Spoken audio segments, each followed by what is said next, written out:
Você já sentiu um desejo que não morre? Algo que insiste em pulsar dentro de você, mesmo quando tudo à sua volta diz para desistir? Um chamado silencioso que te visita nos momentos de silêncio, de noite, de solitude. Algo que ninguém mais vê, mas que você carrega como se fosse um pedaço esquecido de quem você é. Esse desejo não é carência. Não é ambição cega, não é vaidade, ele é sagrado.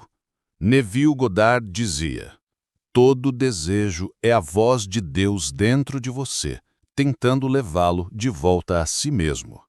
Mas a maioria das pessoas aprendeu a temer o próprio desejo, a sufocar, a adiar, a racionalizar.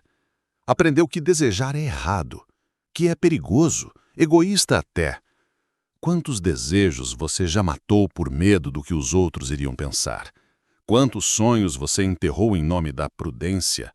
Quantas versões suas foram esquecidas só porque alguém disse que não era o momento? E o mais doloroso, quantas vezes você sentiu o chamado e o ignorou? Mas aqui vai uma verdade que poucos ousam ouvir. Você não deseja o que deseja, por acaso. Você deseja porque uma parte de você já é aquilo. Sim, já é.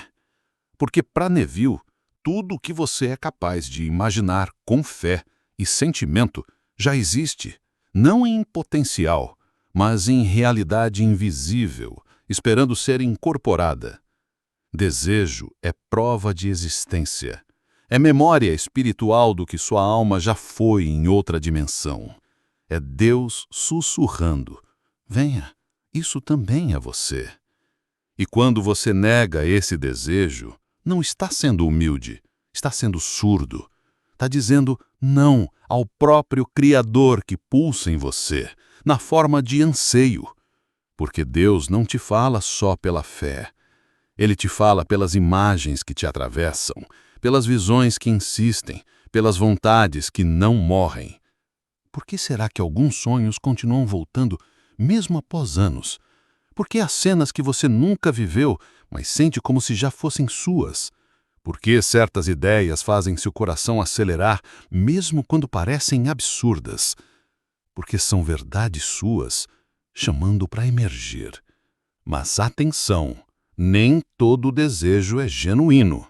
Existem os que nascem da comparação, da insegurança, da vaidade.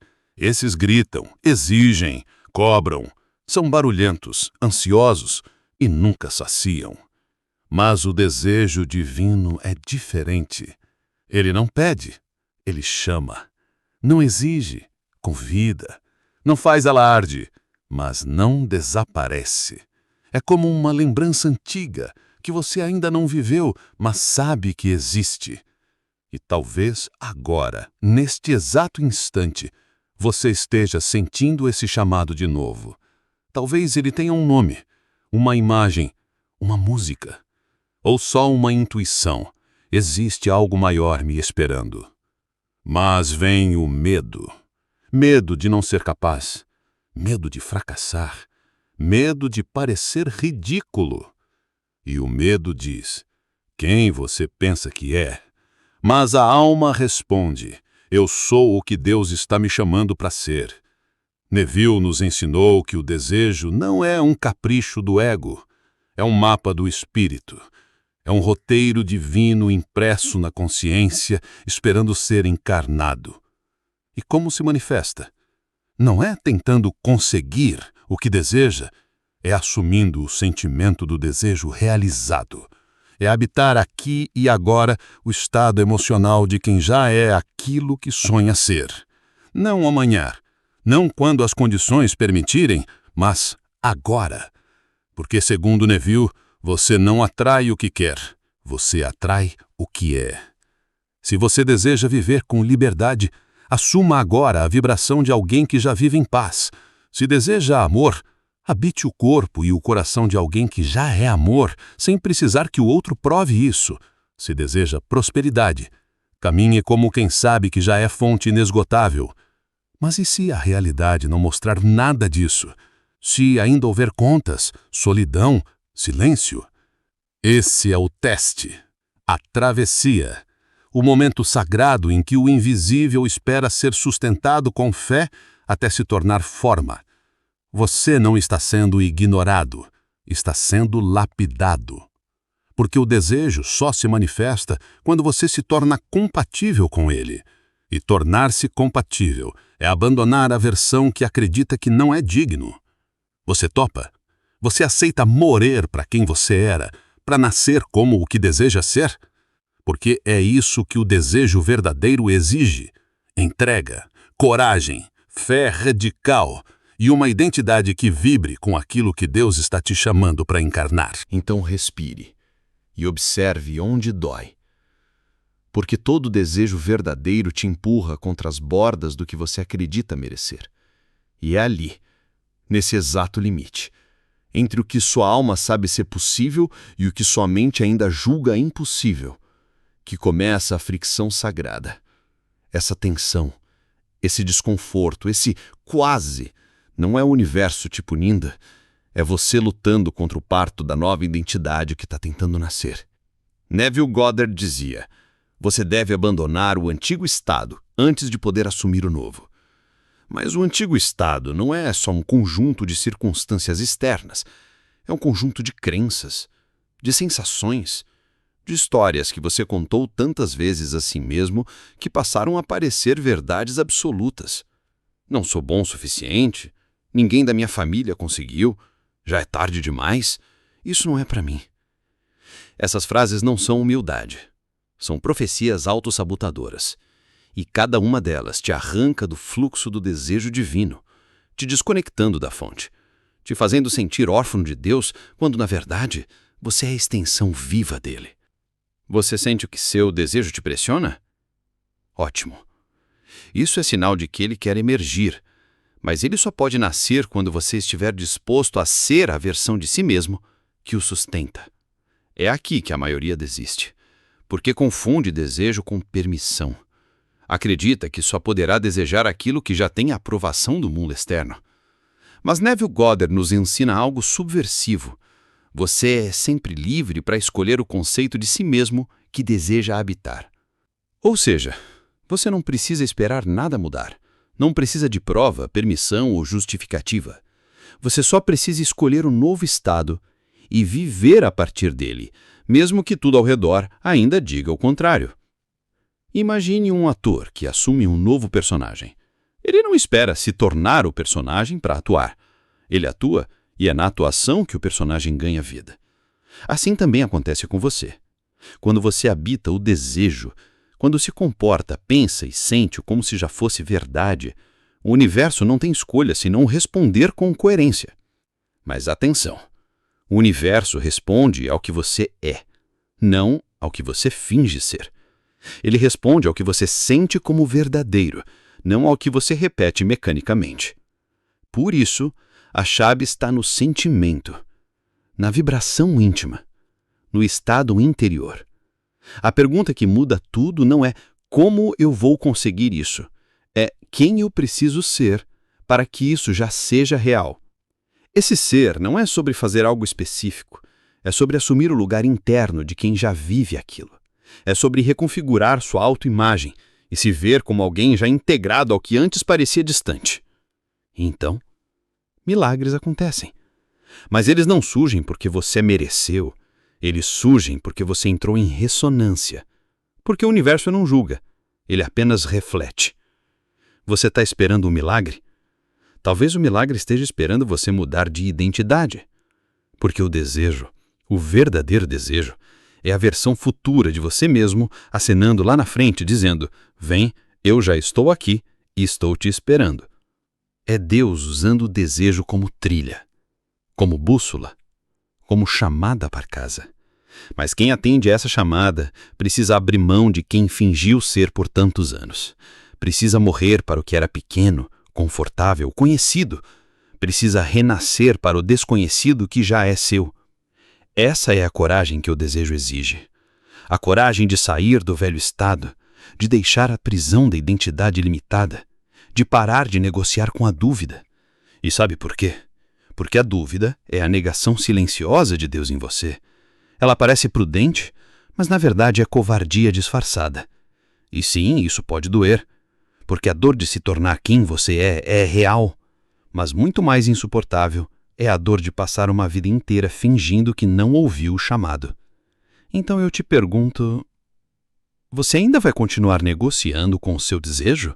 Ou vai finalmente se entregar à grandeza que ele anuncia? Porque o mundo não precisa de mais pessoas seguras.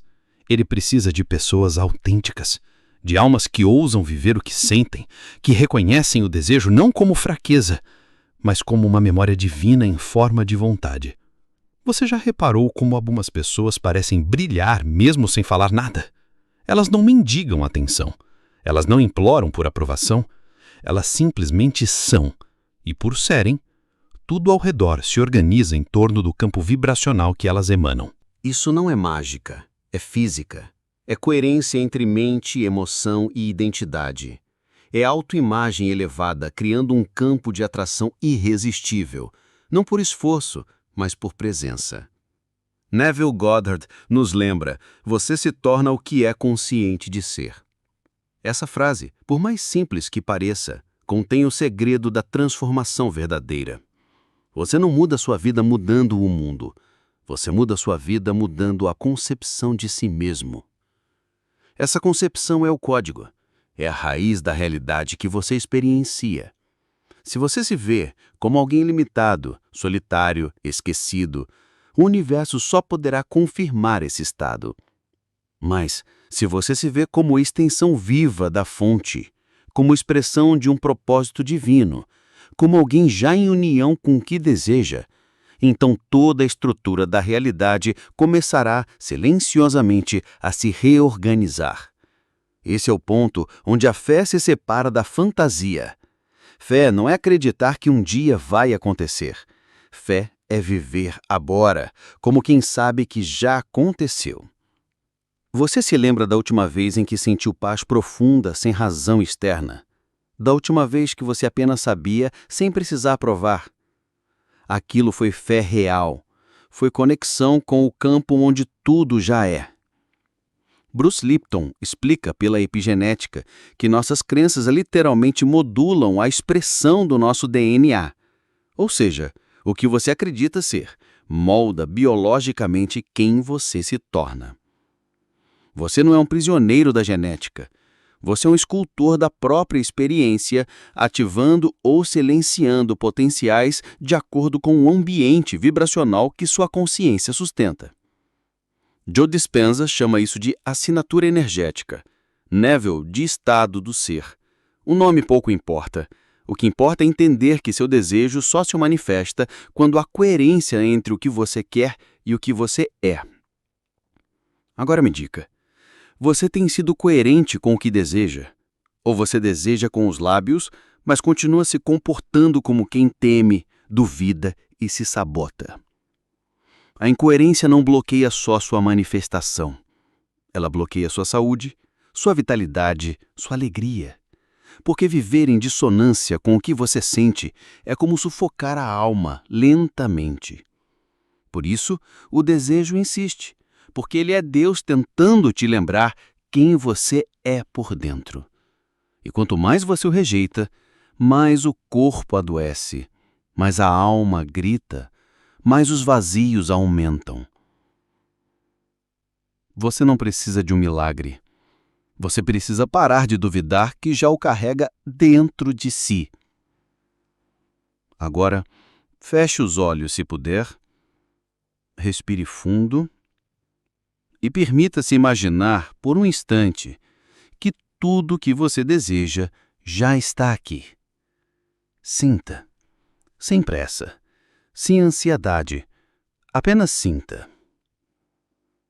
Como você caminha sendo essa versão sua? Como você fala? O que você tolera ou não tolera mais? Com quem você anda? O que você veste, o que você aceita? Seja brutalmente honesto. Você está pronto para ser essa versão agora? Porque não é o desejo que precisa se materializar.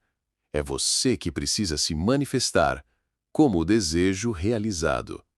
E quando isso acontecer, quando você for o reflexo exato do que deseja viver, o mundo não terá outra escolha a não ser refletir esse estado, porque o mundo sempre te copia. Agora, antes de encerrar, quero te deixar com uma pequena prática simbólica, profunda e poderosa. Faça isso todas as noites antes de dormir e veja como sua identidade começa a se alinhar com o desejo mais verdadeiro da sua aula. A prática da encarnação noturna. Feche os olhos, deitado na cama. Respire profundamente até sentir o corpo inteiro relaxado. Escolha um desejo seu, mas apenas um que realmente mexa com o seu coração. Agora, não imagine o desejo acontecendo. Imagine você já vivendo a vida que esse desejo criou. Veja-se nessa nova versão. Não como se assistisse um filme, mas como se já estivesse dentro dela. Sinta o colchão onde dorme, o ar ao seu redor, o ambiente em que vive. Tudo como se já fosse real. Repita em silêncio. Eu sou isso. Eu já sou isso. Sinta o peso dessas palavras no seu coração. Adormeça nesse estado, sem expectativa, sem ansiedade, apenas fé tranquila. Neville dizia que isso era vivenciar o fim, e dizia, se você permanecer fiel ao estado, o mundo cederá. Agora que você conhece o poder do seu desejo, não o trate mais como o capricho. Trate como direção, como sopro divino, como GPS da alma. E se esse vídeo despertou algo em você, inscreva-se no canal agora mesmo e ative o sininho. Aqui, cada vídeo é um espelho da sua grandeza esperando ser lembrada. Eu te deixo com uma pergunta. Você ainda vai ignorar o chamado de Deus disfarçado de desejo? Ou finalmente vai responder, eu ouço, eu aceito, eu sou?